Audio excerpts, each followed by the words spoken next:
Story 1. I don't know, but everyone driving slower than I am is a moron, and everyone driving faster than I am is a maniac. Story 2. Time is valuable. Some individuals can be unkind. I may not excel in mathematics, but that could be part of the formula. Story 3.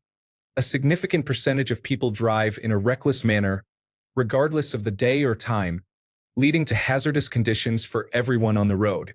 Uninformed drivers are clogging the roads, causing frustration among other motorists. Frustrated individuals often drive aggressively. There is too much emphasis on speed as a problem, and not enough attention is given to drivers with low skill and awareness. Story 4.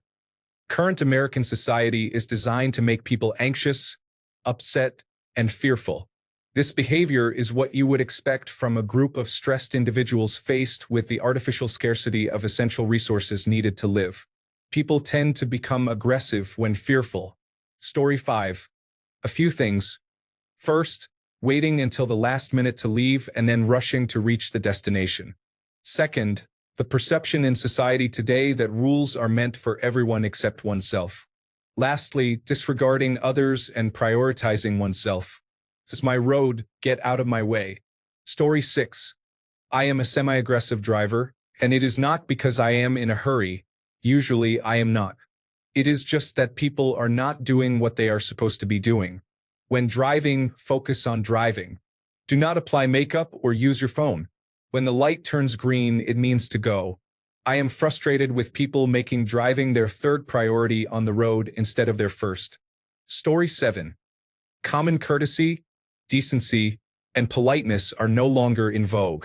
The most recent presidential election serves as proof. Short-sighted selfishness has become the norm. I do not blame Trump. He is a boorish symptom of greater societal decay.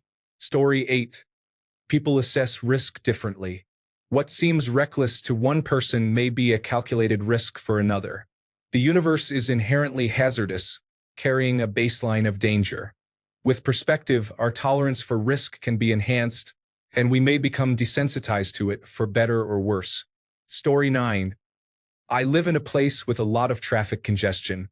It frustrates people, even if they plan for how long it takes and are not running late. It creates a situation where people are trying to get ahead, and if they finally succeed in finding some open road in front of them, they go for it. Story 10. Because we are tired of being stuck behind people who seem to drift through life with no purpose at all. Story 11. Generally, from my experience, it comes from individuals who do not plan well. We all have only 24 hours each day. Sometimes people try to squeeze a bit more out of our travel times. This is something that some individuals see as flexible. Story 12. An automobile feels slow when you're driving under 30 miles per hour in town and feels slow at 65 miles per hour on a 4-lane highway. I think that's just how it is. Story 13. I dislike wasting my life in my car. Occasionally, I would drop an elderly lady off at her house on the way home from work. One day, she approached me and said, "My normal ride can take me, but I need to get home sooner. Can you take me?" I replied, "I can't leave early." She responded, "That's okay. Even if I leave on time, you get me home 30 minutes earlier than my usual ride. 60 minutes per day multiplied by 365 days a year for 32 years equals an extra 1.75 years she spent in a car just because her driver drove the speed limit and didn't learn traffic patterns. Story 14. I want people to stay out of the left lane on the highway unless they are passing. If someone behind you in the passing lane wants to go faster, please move aside and let them. Story 15. We live in a fast-paced society where people are not accustomed to slowing down or waiting anymore. The dopamine rush from instant gratification in everyday life, such as on television, the internet, and fast food, has made us impatient when things are not instantaneous. The ability to skip commercials or order something on command has likely contributed to this trend. All of this has led to a disregard for fellow motorists and safety. Story 16. They behave like a gas particle moving through a tube. Fluid dynamics is essential to traffic theory in civil engineering courses. Story 17. Beyond what others have said, I don't believe it's everyone or even most people. The majority of drivers who maintain a reasonable speed, signal correctly, and drive safely are often completely forgettable. During my commute, I loosely interact with many different vehicles, but I only really notice those that demand my attention, typically those driving recklessly. I quickly forget all the time someone did not force others with the right-of-way to brake simply because they chose to turn right on red when there was obviously no space for them, yet I remember the one time it actually happens. Story 18. We are increasingly self-focused. If you believe you are the most important person on the road, everyone else seems to be in your way. Historically, there was a stronger sense of community, and people were more concerned about each other. You might consider various reasons someone could be driving slowly or quickly compared to you. Now, it is often viewed as an unacceptable inconvenience. Story 19. The less time I spend on the road, the less time I put myself at risk by sharing the road with careless drivers. Story 20. I exceed the speed limit but not excessively. At most, I catch myself driving 80 in a 65-mile-per-hour zone. I am moving 5 or 10 miles per hour faster than the traffic around me. Why? Because I don't want to be in a crowded group of vehicles. Being in a group of traffic is dangerous for everyone, and driving slower than the flow is also hazardous. Additionally, I dislike traffic and want to be home. Story 21. You know what is hazardous, unpredictable, and frustrating? People who are not in a hurry and cannot be bothered to get out of the way because they are driving at the speed limit. 9 times out of 10, they could move out of your way, but they do not. Story 22. Where I live, 10% of the people drive as if their pregnant wife in the passenger seat is about to deliver, and another 10% drive as if they just took a fistful of Xanax and have a low IQ. Story 23. People have things to do, places to go, and connections to make. Time is limited. Unfortunately, this often results in unnecessary situations, which is not usually considered by those who are inconsiderate. Story 24. Not an excuse, I don't own a big pickup, but the sealed, distracting environment in them and the lack of motion sensing because you're above the tops of other cars makes it hard to gauge your speed. Pickups try to provide acceleration similar to that of a car. However, once that mass has to make a hard stop or if the road gets slick, the large pickup still has roughly the same amount of tire surface gripping the road. Story 25. Either they are late for work, late to pick their kids up, need to use the restroom, constantly watch Fast and Furious, or are just extremely impatient. Story 26. What annoys me is when I am driving the speed limit in the far right lane, and someone pulls up close behind me, flashing their lights and honking to try to provoke me into going faster. Story 27. I don't think highly of people who drive recklessly. I understand that you may be in a hurry, but isn't the purpose of travel to reach your destination as quickly as possible? Unless they are causing traffic delays, I typically just avoid them. Story 28. People rush by you, only for you to pull up alongside them at a stoplight. People pass you just to turn into a driveway. Story 29. Honestly, driving can make you a worse person for some reason. It's almost as if your enlightened human consciousness diminishes and your primitive instincts take over. You may become disproportionately angry if someone in front of you is going just a bit slower. Story 30. Main character syndrome refers to the phenomenon where individuals believe that their own experiences are more significant than those of others. People often fail to consider that they may have left late. When they arrive late, they tend to blame traffic instead. Story 31. In my opinion, it is a manifestation of stress, meaning hurried is synonymous with harried. It is also an indicator of how poor people's understanding of basic math is. There is nothing to be gained by speeding over short distances. Story 32. It is the result of hyper-individualization and an unwillingness to invest in better mass transit infrastructure. Approximately 80% of the drivers on the road probably should not be driving at all, but we make them do it anyway.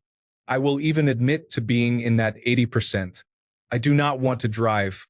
If I could sit on a train and play mobile games, read a book, or browse the internet instead of driving, I absolutely would. However, I have to drive because of the economy. I have to drive because my neighbors believe that transit would bring crime into the neighborhood, and no amount of data will convince them otherwise. I have to drive because my employer demands it and refuses to pay mileage for my commute. Yes, this is becoming a statement against cars. Those who criticize car culture have the right idea.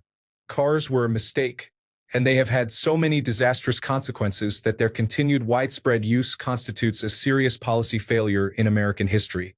Story 33.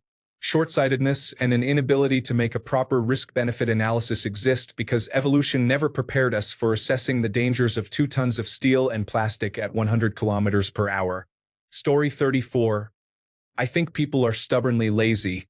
These individuals believe the world will revolve around them. If their daily commute is 40 minutes with average speed, they wake up 40 minutes before office time, get ready in 20 minutes, and it's uncertain whether they shower or at least use the restroom at home. They plan to cover the 40-minute commute in half the time at double speed, which is not only dangerous for themselves but also puts others' lives at risk. Story 35. They believe they are special. All the action and movement create the illusion of control, projecting that they are individuals whose time is valuable. It is an act that empty people put on to feel like the person they think they should be instead of accepting their reality. The fear of death is not enough to change most individuals. They will risk their life and yours to feel important. Story 36. I believe it is largely because people do not consider driving a part of the living process.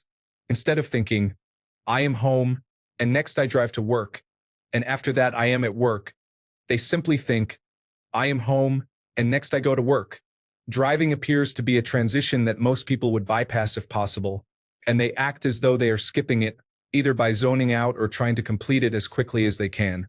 I am sharing this perspective based on my American experience. Story 37. Someone else on Reddit mentioned they imagine that every aggressive driver is on the verge of needing a bathroom and frantically looking for one. Now I do the same, and it has helped me avoid road rage on several occasions. Story 38. Because we spend more time at work and less time with friends and family than ever before, we waste our time just trying to survive due to the greed of the wealthy. We should encourage people to work less, reduce work weeks, increase labor unions, and raise wages, even if it means companies lose some profit for the betterment of everyone. Story 39. They don't like driving? I don't know, but they are going to waste precious time staring at the television anyway. Story 40. Well, not everyone is in a hurry or reckless. You are relying on complete observational bias. Story 41. It's the same people who crowd each other as soon as the plane lands. I call it the Ricky Bobby mentality. If you aren't first, you're last. Story 42. I have always wondered how much of this is due to the capabilities of modern vehicles.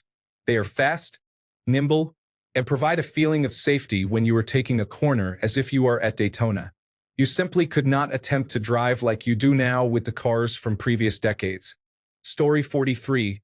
Assuming the original poster is also American, I believe driving in the United States should be more like driving in Japan, heavily controlled and strict. However, that is unlikely to happen. Driving in America, outside of dense cities, will always be a challenge. Everything is so spread out, and people tend to drive dangerously fast because of selfishness and entitlement. I'm not sure what would make Americans more responsible drivers. We can be very stubborn, which is not a positive trait in this situation. Story 44. They are consumed by themselves. They need to reach their destination, disregarding anyone else. Every morning, I encountered a man behind me on my way to work who would tailgate because I was not driving 65 to 70 miles per hour on a road with a 45 miles per hour speed limit and some blind spots. I always assumed he was being driven by time constraints, but then felt no sympathy for him because it was clear he could have left earlier to avoid the rush. Story 45. I had a driver dangerously overtake me into oncoming traffic the other day. I pulled up next to him at a set of red lights a couple of miles away. We made eye contact, and I gave a slow clap while laughing. He just shrugged. What a fool. Story 46. Many people believe they are more important than others. They think their time is valuable and that others are slowing them down. They prioritize their own destinations over those of others. This mindset often leads to a sense of entitlement. Story 47. At least in America, it's because we're desperate. We're living through the collapse of an empire, and we can't afford our lives anymore. Every year we work harder, yet our purchasing power decreases. We juggle multiple jobs in this demanding economy and fail to meet the living standards our parents had with one income. When I was a child, we had pizza delivered to our home every weekend on one income. Now, my wife and I work a total of 5 jobs and struggle to pay the bills in a townhouse in a less desirable area, just for us and our 2 cats. I need to drive quickly because I rely on my break at work to pick my wife up from one job to take her to the next. We can't afford another car, and if I take too long, one of us may face trouble at work. People have to rush to the store between jobs, hoping there's enough in the bank for another week of food for their children. We hurry because we're a society that is chronically depressed, anxious, stressed, and exhausted. We're being squeezed for everything we have, and we're at the end of our rope. Story 48. I do not agree with those who claim it is poor planning. I drive quickly because I want to spend as little time as possible in the car getting to my destination. Story 49. People justify how busy they are, but that doesn't explain why every driver on every road, at all times, drives this way. I think our short attention spans and cell phones make us crave dopamine hits. Driving the speed limit is perceived as boring. Getting ahead of someone and potentially having an open road provides a dopamine rush. The funny thing is that most of the time this accomplishes nothing. We all end up at the same red light anyway, and people switch to the lane with more traffic because they can't be bothered to analyze what's happening down the road more than 2 feet in front of them. Just notice how mindless and instinctual everyone's driving has become. Story 50. Speed limits are often too low for a given area, and nothing will make someone more frustrated than getting stuck behind a driver who keeps tapping the brakes for no apparent reason while going 10 miles per hour under the limit. Story 51. You've never driven on the bypass where I live. The drivers here can't find the speed limit if their lives depended on it, and they seem to be afraid of green lights. Story 52. Someone else mentioned it. I only get frustrated by drivers who shouldn't be on the road in the first place. Are there 20 cars stacked behind you? Are they passing aggressively and giving you dirty looks? That's on you. I drive faster than average, but I'm very conscious of inconveniencing others. If I'm not passing, I'm in the right lane. I let people in where possible. I don't park in no parking zones. Story 53. Brain damage from COVID-19 causes brain inflammation, which is similar to the effects of rabies. New research indicates a significant drop in intelligence linked to COVID-19. Story 54. The rise of third-party delivery applications has caused many people to be on the road in a hurry for a specific purpose. The rest is simply imitating others. Story 55. Because people have decided to fill the voids in their lives with overplanning, they need to get to point A in 17 minutes or less so they can spend 30 minutes with a friend to cross that off their list. Then, they need to get to the next place in 8 minutes because they spent an extra unplanned 15 minutes with that friend. It's the need to have full lives or pretend to on social media. God forbid anyone just take an afternoon to do one thing and then read a book if they can't stand the idleness. Story 56. My observation is that they need to reach the red light as soon as possible so they can check their phone again. Story 57. Reckless and hazardous are subjective terms. Have you considered that you might be overly cautious if you think everyone is in a rush and acting recklessly? Thanks a bunch for sticking around till the end of the video. Remember to subscribe, and until next time, stay awesome and goodbye.